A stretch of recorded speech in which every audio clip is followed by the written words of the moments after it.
Hello friends, welcome back to our channel తాజా jobs info.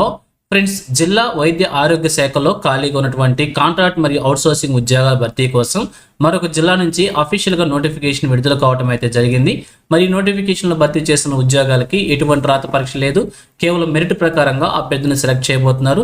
So మరి మీకు కనుక అర్హత ఉంటే వెంటనే అప్లై చేసి ఒక ఉద్యోగాలు సాధించే ప్రయత్నం కూడా చేయవచ్చు.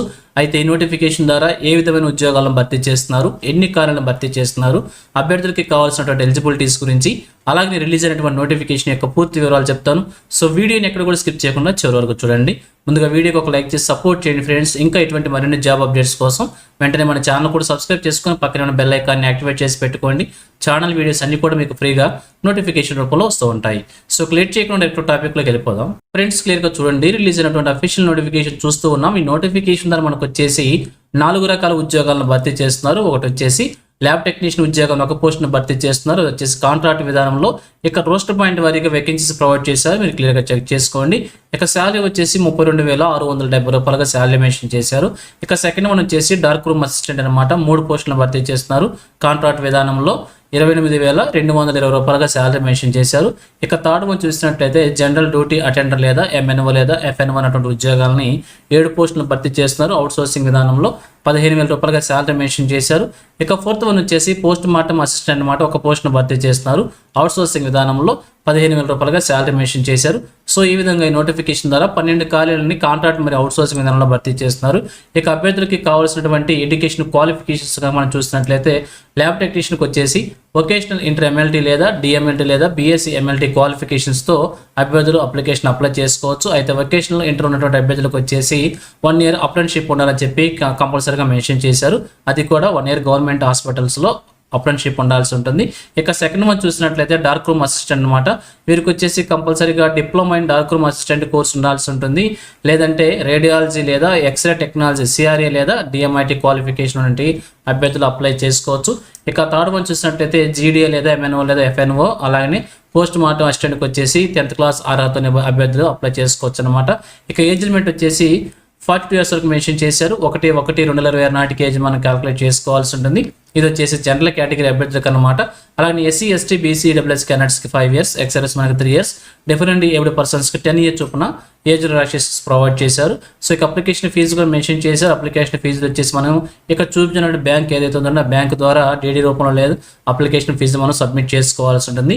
ఓసీ క్యాండిడేట్స్కి వచ్చేసి 350 రూపీస్, అలాగే ఎస్సీ ఎస్టీ బీసీ క్యాండిడేట్స్కి 250 రూపీస్, ఫిజికల్ ఛాలెంజ్డ్ పర్సన్స్కి వచ్చేసి ఫీజు నుంచి మినహాయింపు ఇవ్వడం అయితే జరిగింది. ఇక అదేవిధంగా సెలక్షన్ ప్రొసీజర్ మనం చూసినట్లయితే ఎటువంటి రాత పరీక్ష అయితే కండక్ట్ చేయడం లేదు. కేవలం మీకు 2 మార్క్స్ ఆధారంగా ప్యూర్లీ మెరిట్ పే చేసుకొని రూల్ ఆఫ్ రిజర్వేషన్ ప్రకారంగా అభ్యర్థిని సెలెక్ట్ చేయబోతున్నారు. టోటల్గా 100 మార్క్స్కి సెలక్షన్ ప్రొసీజర్ ఉండబోతుంది. అందులో మీకున్నటువంటి అకాడమిక్ క్వాలిఫికేషన్స్ వచ్చేసి 75% తీసుకుంటారు అనమాట. రిమైనింగ్ 25%లో 10 మార్క్స్ వచ్చేసి ఎడ్యుకేషన్ కంప్లీట్ చేసిన ఇయర్స్ వారీగా ఒక్కొక్క సంవత్సరానికి ఒక్కొక్క మార్క్ చొప్పున మాక్సిమంగా 10 మార్క్స్ కేటాయిస్తారు. ఇక రిమైనింగ్ 15% మార్క్స్ వచ్చేసి మీరు ఆల్రెడీ గవర్నమెంట్ సెక్టర్లో కాంట్రాక్ట్ లేదా అవుట్సోర్సింగ్ లేదా ఆనరీ బేసిస్లో వర్క్ చేసినటువంటి ఎక్స్పీరియన్స్ కేటాయిస్తారనమాట. సో ఈ విధంగా టోటల్గా 100 మార్క్స్కి సెలక్షన్ ప్రొసీజర్ ఉండబోతుంది. ఇక అలాగే అప్లికేషన్తో పాటుగా ఏమేమి డాక్యుమెంట్స్ మనం సబ్మిట్ చేసుకోవాలో అన్ని కూడా ఇక్కడ క్లియర్గా మెన్షన్ చేశారు. ఈ సర్టిఫికేట్స్ అన్నింటిలో మీకు ఎన్నిటికి ఎలిజిబిలిటీ ఉంటే సర్టిఫికేట్స్ అన్నిటిపై కూడా సెల్ఫ్ అటెస్టేషన్ చేసి అప్లికేషన్తో పాటుగా మనం ఈ యొక్క సర్టిఫికేట్స్ని కూడా సబ్మిట్ చేసుకోవాల్సి ఉంటుంది. ఇక అలాగే నోటిఫికేషన్ కింది భాగంలో మనకి అప్లికేషన్ ఫార్మేట్ కూడా ప్రొవైడ్ చేశారు.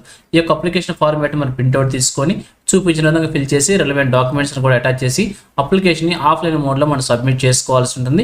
ఇక చూసినట్లయితే ఈ నోటిఫికేషన్ వచ్చేసి మనకి government of Andhra Pradesh director of secondary health medical and family welfare department Kakinada district నుంచి నోటిఫికేషన్ రిలీజ్ కావడం జరిగింది. కాకినాడ డిస్టిక్లో ఉన్నటువంటి డైరెక్టర్ ఆఫ్ సెకండరీ హెల్త్ ఆధ్వర్యంలో నడపవచ్చున్నటువంటి హాస్పిటల్స్లో ఈ ఉద్యోగాలని కాంట్రాక్ట్ మరియు అవుట్సోర్సింగ్ విధానంలో భర్తీ చేస్తున్నారు. అప్లికేషన్ వచ్చేసి ఆఫ్లైన్ మోడ్లో మనం సబ్మిట్ చేసుకోవాల్సి ఉంటుంది. ఇక్కడ చూపించిన అఫీషియల్ వెబ్సైట్ ద్వారా అప్లికేషన్ మనం డౌన్లోడ్ చేసుకోవచ్చు.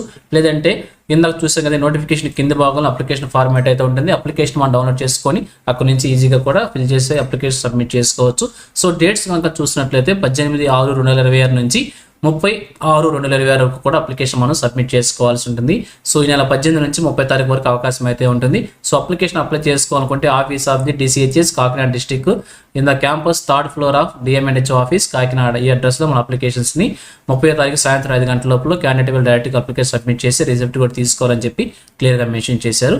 సో ఇంట్రెస్ట్ ఉంటే అభ్యర్థులు ఈ యొక్క అప్లికేషన్ అప్లై చేసి ఒక ఉద్యోగం సాధించే ప్రయత్నం కూడా చేయవచ్చు. సో ఇది ఫ్రెండ్స్ ఈ నోటిఫికేషన్ గురించి.